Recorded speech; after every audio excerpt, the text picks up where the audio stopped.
A lot of this isn't going to make sense to you, and I'm sorry about that. I'm just going to start at the beginning, with the house.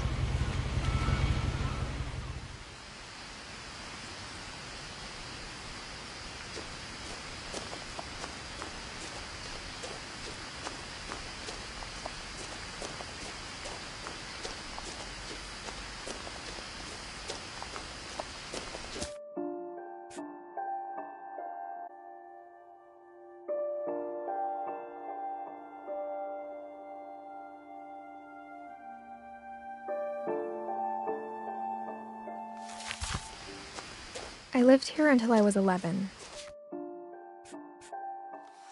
but I wasn't allowed inside half the rooms.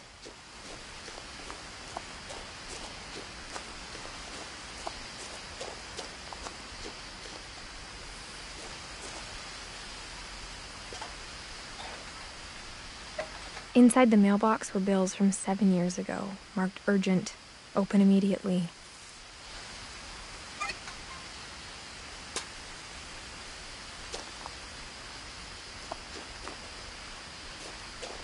I hadn't been back since my brother Lewis's funeral.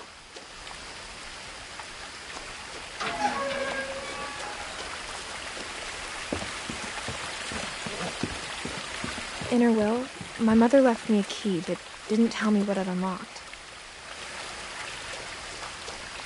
Maybe she thought I'd know, or she thought that the mystery would be enough to bring me back.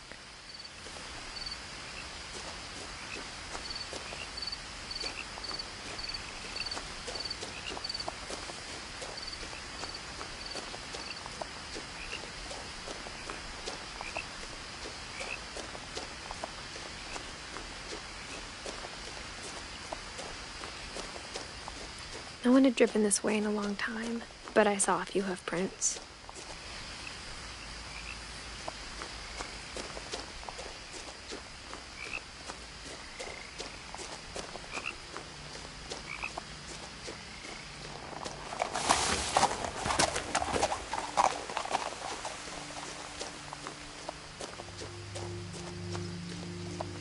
The truth is, even after I inherited the house, I never thought I'd come back to it.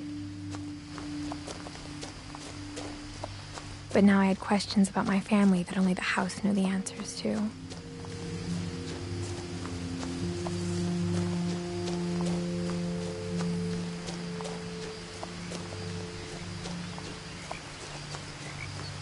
The house was exactly like I remembered it, the way I'd been dreaming about it.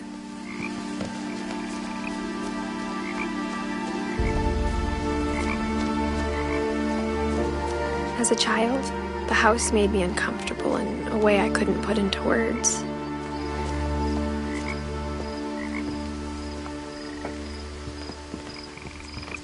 Now, as a 17-year-old, I knew exactly what those words were. I was afraid of the house.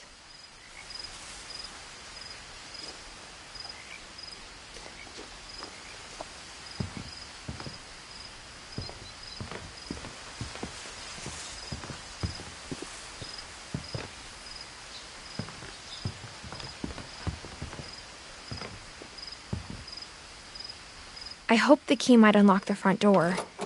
It didn't.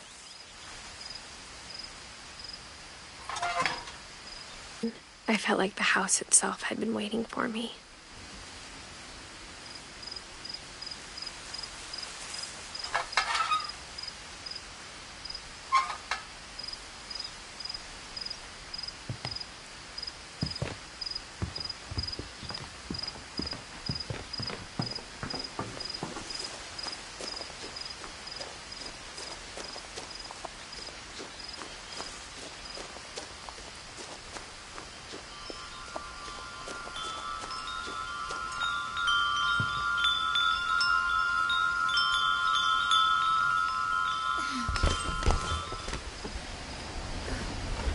Crawling through the doggy door used to be a lot easier when I was 11.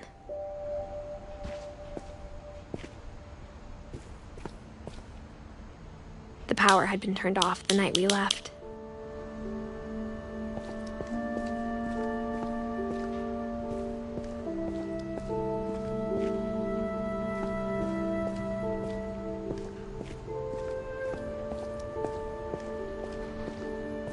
For the first time in years,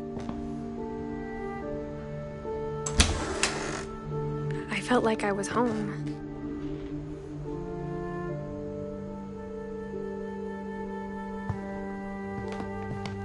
But instead of a family, there were just memories of one.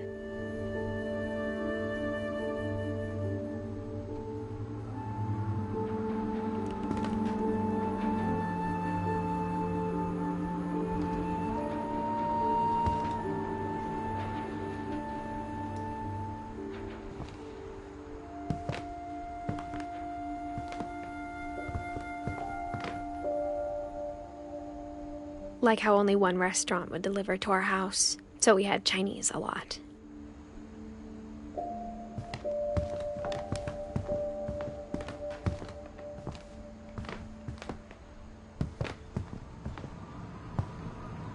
Or how after Louis started working at the cannery, we all got sick of eating salmon. Except our cat, Molly.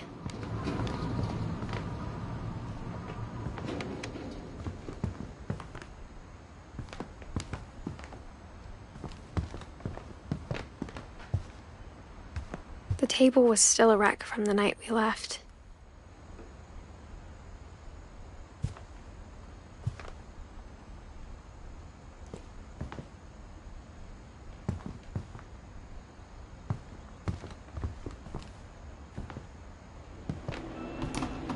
My mom was the only one of us who could imagine Great-Grandma Edie living in a nursing home. It was like a bomb had gone off, killing everyone but sparing the furniture.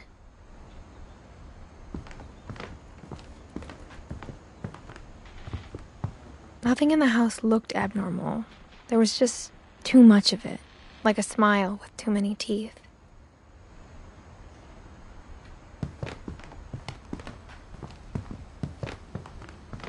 Even the fireplace had a story. Edie told me the bricks came from the original house, after it sank.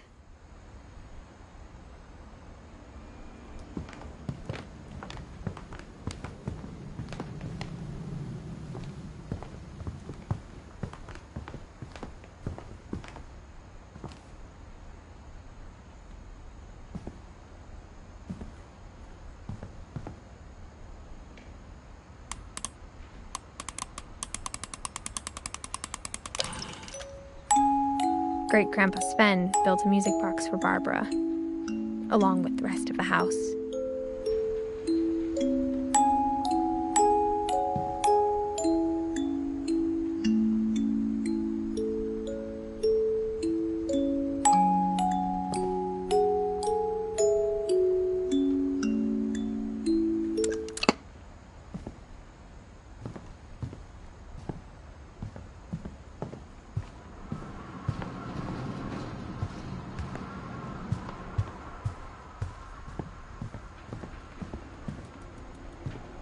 My mom wasn't much of an optimist, but she never stopped believing that my brother Milton was alive.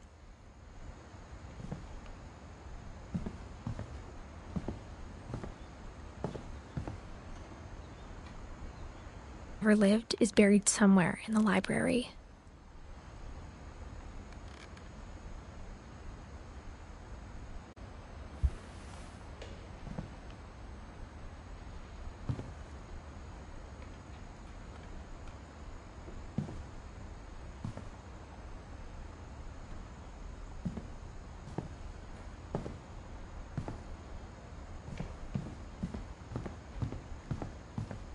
Mom always told me to stay out of the basement, so I wasn't too surprised when the key didn't fit.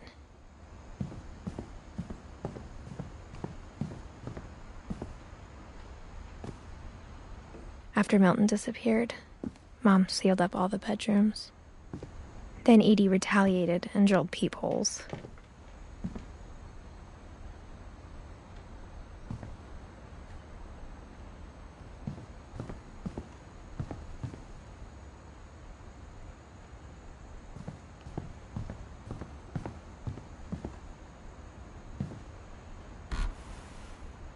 Molly always seemed like a girl I could imagine being friends with, if she hadn't died in 1947.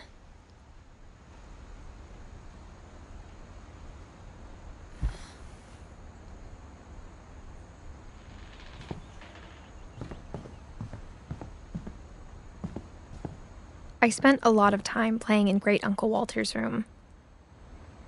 I think my mom sometimes regretted not sealing it up.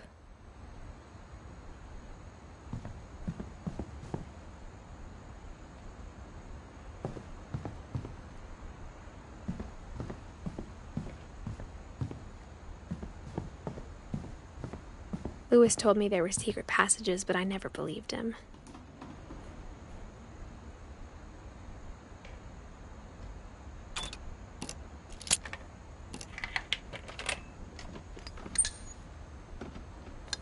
Turns out, my mom was really good at keeping secrets. Now it was time to find out what my mom had been afraid of.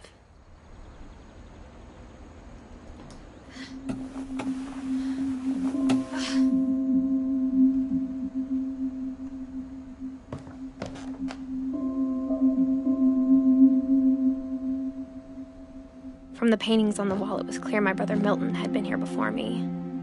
Reading this, maybe it sounds like I had a plan.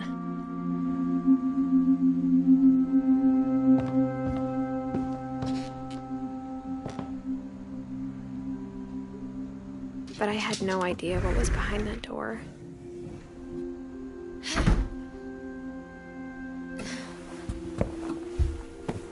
Just like I had no idea where all this was gonna lead.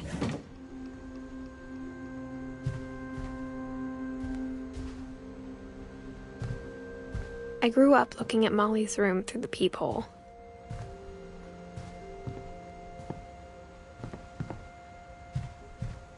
I got the sense Edie had spent a lot of time here, before my mom sealed the doors.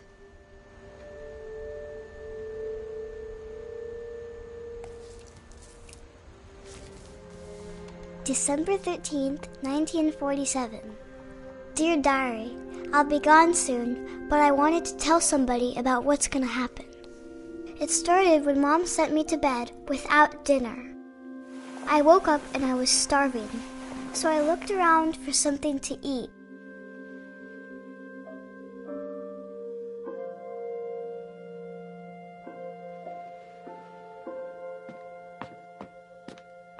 The gerbil food was dry, but I didn't mind it.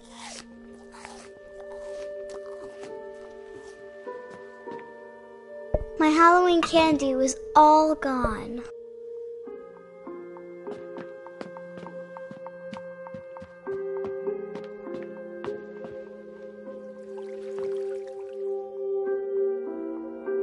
I thought about eating Christopher, but I held back.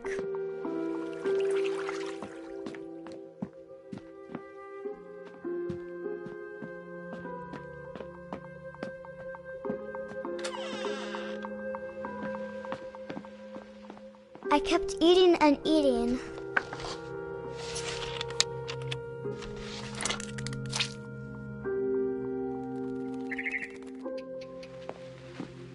I ate a lot of things that night.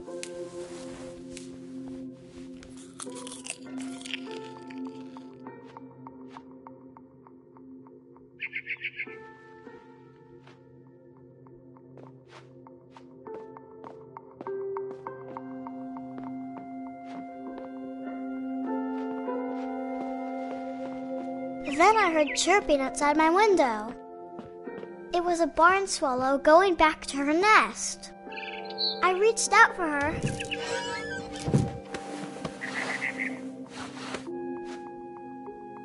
And suddenly, I was a cat.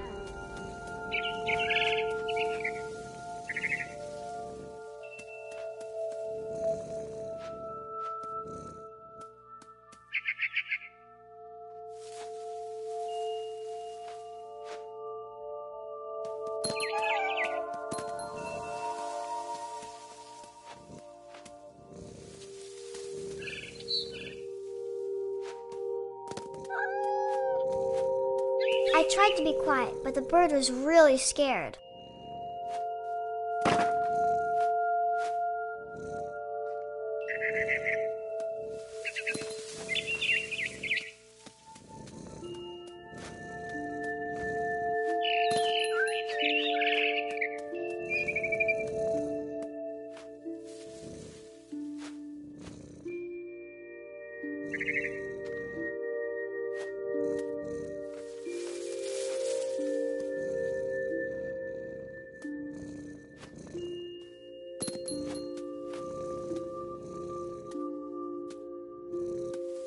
Mom and Dad didn't even look at me.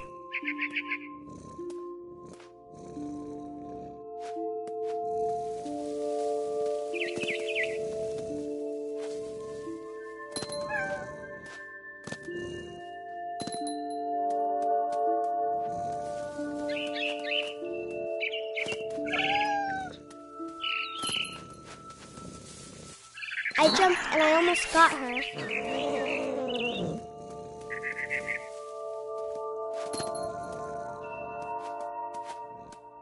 I could tell she was getting really tired.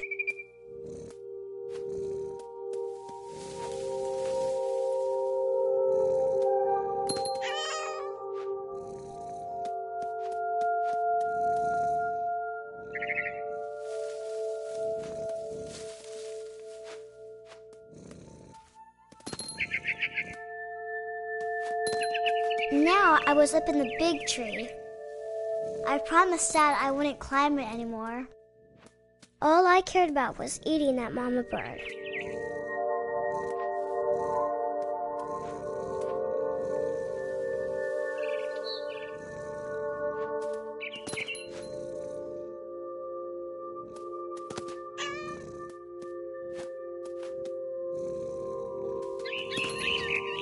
I gobbled her up. And suddenly, I was an owl. First, all I heard was the wind. Then I heard little teeth nibbling in the grass.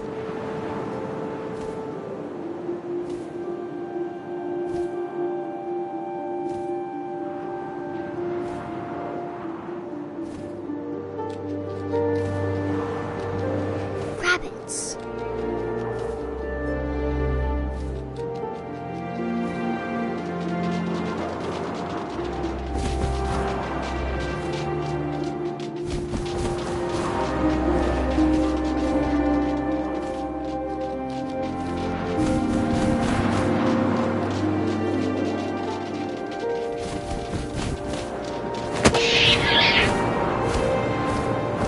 I imagined his face looking up and seeing mine through my talons. I swallowed him up, and I didn't chew one bit. Then I flew off to find something bigger.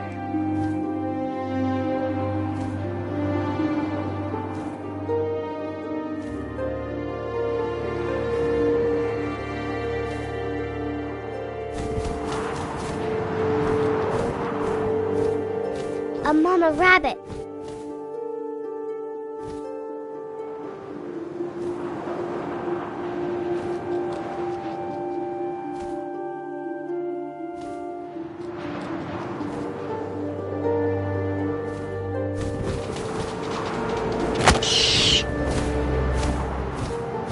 She was almost too big to carry. I started choking, but I couldn't stop eating. And suddenly, I was a shark.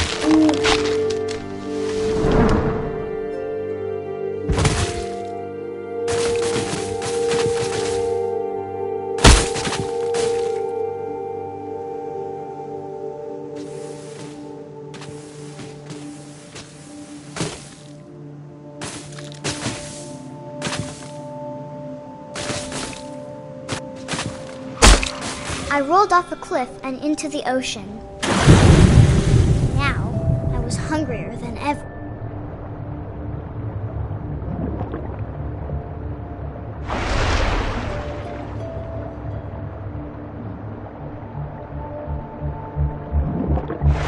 I wanted fat, juicy seals.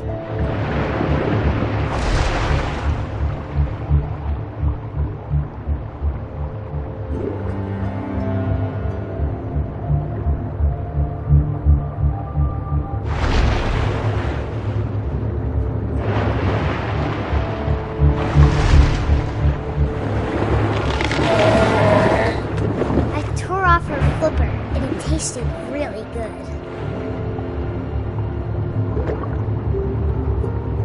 I grabbed on tight, but I was so hungry, I jumped out of the water. When I opened my eyes, everything had changed.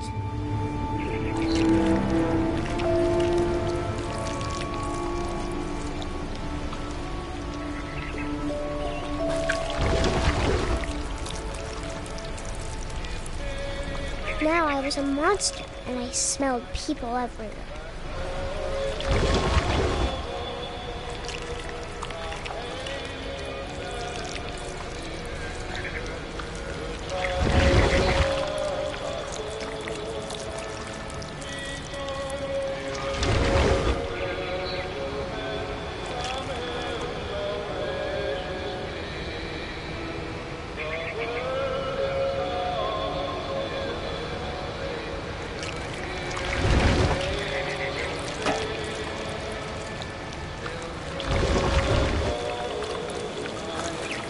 I was big, but I moved real quiet. Yeah!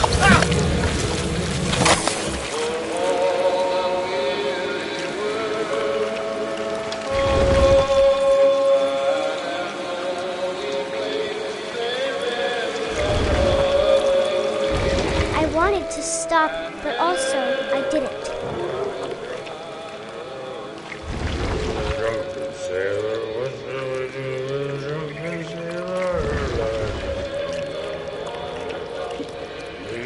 Belly with a rusty, belly with a rusty.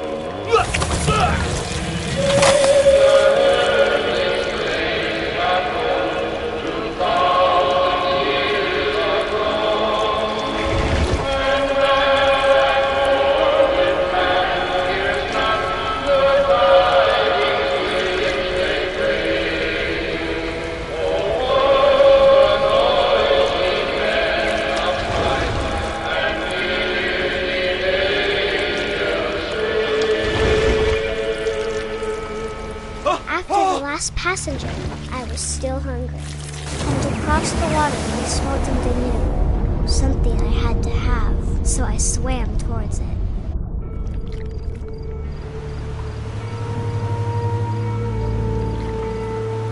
I slithered onto the sand, and the good smell went into an old pipe.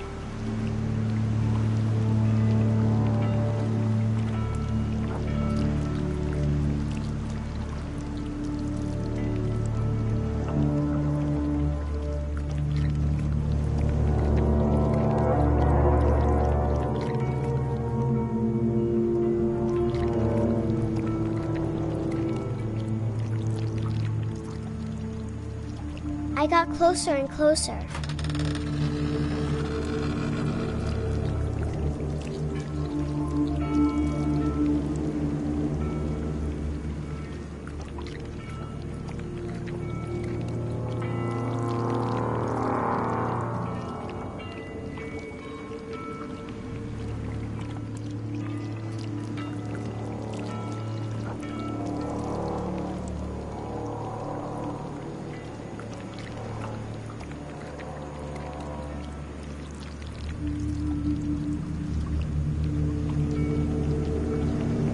All of my stomach started growling.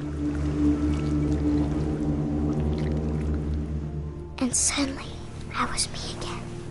I held my breath for a long time, but I couldn't hear anything. I think it's waiting for me to fall asleep.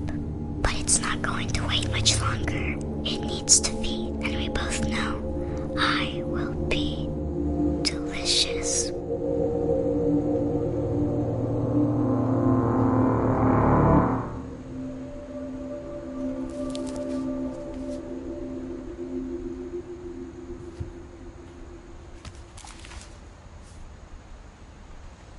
I'm not sure if I believed all of that, but I'm sure Edie would have.